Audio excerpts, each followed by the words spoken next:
What's your name, little sister? Janet. How do you like being a part of Jackson 5? I like it. Being his sidekick in Scream? Not at all, because I feel that that's what I am in life, his sidekick. In life? Yes. Janet Jackson first took the stage when she was just 7. Rhythm Nation was the #1 pop album. $50 million deal with Virgin Records has now sparked a federal investigation. Janet Jackson. Janet Jackson. Janet Jackson. Family drama in Hollywood is rarely straightforward, and the tension surrounding the Michael Jackson biopic reveals something much deeper than just disagreements about how a film should be made. At the heart of this conflict is Janet Jackson, a titan in her own right, offering a public and private critique of the film that speaks to larger questions about legacy, control, and how families navigate the public representation of their most famous members. This isn't just sibling rivalry. This is about power and who gets to tell Michael Jackson's story. Janet was given the opportunity to see the film before its public release. The family held a special screening, a moment where Michael Jackson's nearest and dearest could review how their beloved family member would be portrayed to millions of people around the world. This was meant to be a moment of family celebration, of pride in seeing a beloved figure honored. Instead of celebrating the film, instead of offering her blessing as the only living Jackson sibling of Michael's generation who could speak to his character and his life with absolute authority, Janet voiced criticism. She criticized the acting choices made by the performers.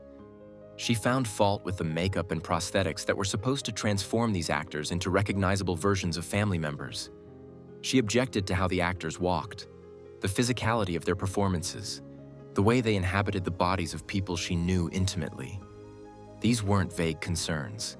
These were specific, detailed critiques of concrete artistic choices made throughout the film. The most telling decision came next. Janet was offered the opportunity to participate in the film.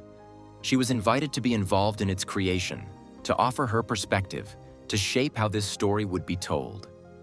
And she declined. This wasn't a simple scheduling conflict or a minor disagreement. Janet Jackson chose not to be part of this project. That decision carries significant weight. It suggests that the problems she identified went deeper than just correctable issues with performances or makeup or technical elements. She was making a statement about the entire project. Following the screening, there was a heated phone call with her brother Jermaine. The conversation apparently became quite intense, suggesting that significant differences of opinion had surfaced. Jermaine Jackson seems to have embraced the project in a way that Janet rejected completely. In fact, Jermaine's son, Jaafar Jackson, stars in the film as Michael himself. This adds an extra layer of family complexity. Jermaine seems to have embraced the project in a way that Janet rejected, creating a divide within the family. Some family members are supportive, others are critical. Janet has aligned with Paris Jackson, Michael's daughter, and the two have become vocal critics of how the film portrays certain aspects of Michael's life and legacy. Paris has been particularly direct and articulate, calling the script sugar-coated in a public statement on Instagram back in September of 2025. She raised concerns that the film sanitizes Michael's story, that it doesn't grapple honestly with the complexities and contradictions of his life, that it presents a version of Michael that's been cleaned up for mass consumption. These aren't complaints from people trying to tear down Michael's legacy. These are complaints from people who loved him, who want his story told with nuance and honesty. They're holding the film to a higher standard. The organizational structure of the film's production explains much of this tension. The film was produced by the Michael Jackson estate, not by his family members. Janet was not meaningfully consulted in the creative process. This is crucial to understanding her position. The estate, which controls Michael's intellectual property and his legacy in a legal sense, made the decision to move forward with this project on their terms, in their vision, according to their understanding of what serves Michael's memory and financial interests best. Family members were secondary to business considerations. The production timeline has been chaotic and fraught with complications. The film was postponed 3 times before reaching its current April 24th release date. There was serious discussion at one point about splitting the film into 2 parts, acknowledging the impossibility of containing Michael's entire story in a single narrative film. Eventually, they settled on focusing on Michael's early years and solo career beginnings, not the full arc of his life. This meant that entire chapters of Michael's story would be left out.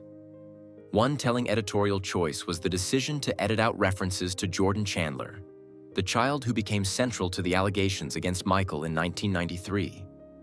The film apparently decided to sidestep this entirely rather than grappling with it head-on. This is the kind of editorial decision that would naturally concern family members like Janet and Paris, who might want Michael's story told with complete honesty, not with problematic elements conveniently excised. This is what Janet likely found sugar-coated about the script. Janet Jackson herself has a complex relationship with public scrutiny and legacy. In 2004, she experienced the Super Bowl incident, an event that forever changed her career and how the media and public viewed her. She was blamed, shamed, and her career trajectory was altered by an incident she didn't fully control. That experience likely shaped her perspective on how family members' stories are told and controlled by outside forces. Janet has worked hard to reclaim her narrative as a solo artist, as a dancer, as a creative force in her own right. Most independent of all the Jacksons, she wouldn't readily hand over her family's story to an outside production. Janet's schedule in 2026 speaks to her independence from this moment. She's touring Japan, bringing her music to international audiences. She's performing a Vegas residency where she controls every aspect of her presentation. She's performing her greatest hits: Rhythm Nation, Nasty, Together Again.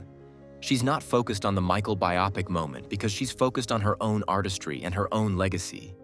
She's continuing the work of creating and performing, not dwelling on how her brother's story is being told.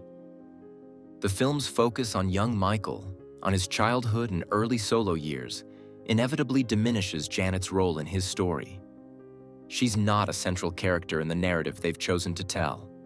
Some family members view the film as an opportunity to revive the family fortunes, to capitalize on renewed interest in Michael.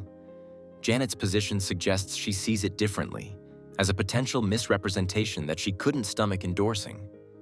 The deeper issue is control. The estate controls Michael's legacy, not the family, not the people who loved him most intimately. This creates a fundamental tension when it comes to how his story gets told. The business interests and the personal interests diverge, and when they do, the business interests tend to prevail. Janet understands this better than most. The estate's decision to produce the film without meaningful family input suggests that the decision-makers believe they understand Michael's legacy better than his own family. But family members lived with Michael. They knew him in ways that estate lawyers and business managers never could. They understood the nuances of his personality, his fears, his insecurities, his dreams. When Janet criticizes the acting or the makeup, she's not being petty. She's saying that these portrayals don't feel authentic to her lived experience. She's saying that these actors aren't capturing something essential about the people they're supposed to be playing. The timing of Janet's vocal opposition also matters. It came after the family screening, after she had seen the actual film rather than just hearing about it. This suggests that her criticisms were informed by watching the final product, not by prejudging or being reactionary. She gave the film a chance. She watched it completely, and then she spoke up. This is the responsible way to offer criticism. What's also significant is that Janet hasn't made her criticisms in a way designed to harm the film's prospects. She hasn't gone on a media tour denouncing it. She hasn't created a campaign against it. She simply declined to endorse it and expressed her concerns to family members. She's made her position clear but allowed the film to exist and find its own audience. This is respectful pushback, not a personal vendetta. The family dynamics around the Michael Jackson estate have always been complicated. Michael's will and trust documents determined who would control his legacy, and it wasn't necessarily the family members who worked closest with him or knew him best. This is a common source of tension in high-profile estates. The people managing the assets often have different priorities than the family members who simply want their loved one remembered properly. Sometimes these priorities align. Sometimes they don't. In this case, Janet clearly believes they don't. Looking forward, the film will be what it is. It will be successful. It will influence how a generation of people understands Michael Jackson.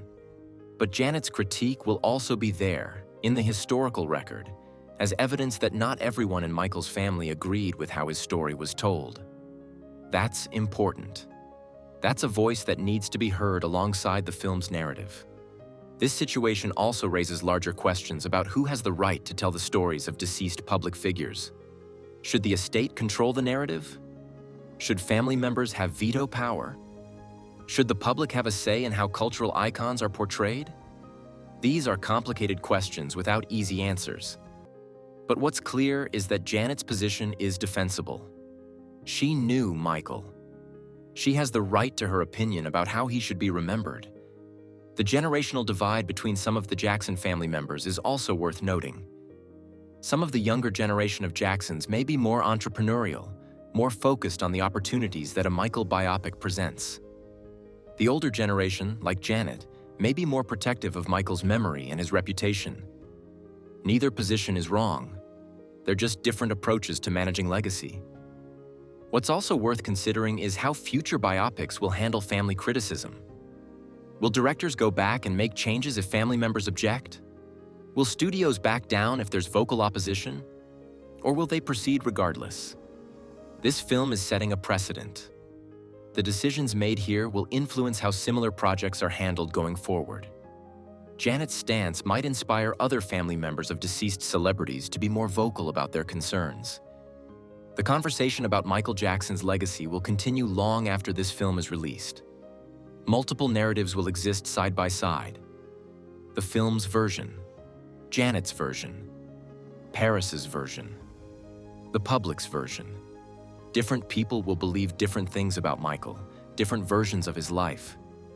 This is the nature of legacy. No single narrative can contain the full complexity of a human being. What we can hope for is that all these narratives coexist respectfully, that we can hold space for multiple perspectives while still honoring the person at the center of the conversation. Janet's independence and her willingness to speak up shows her strength. She's not afraid to criticize something most people are celebrating. This is integrity, the refusal to compromise just because it's inconvenient.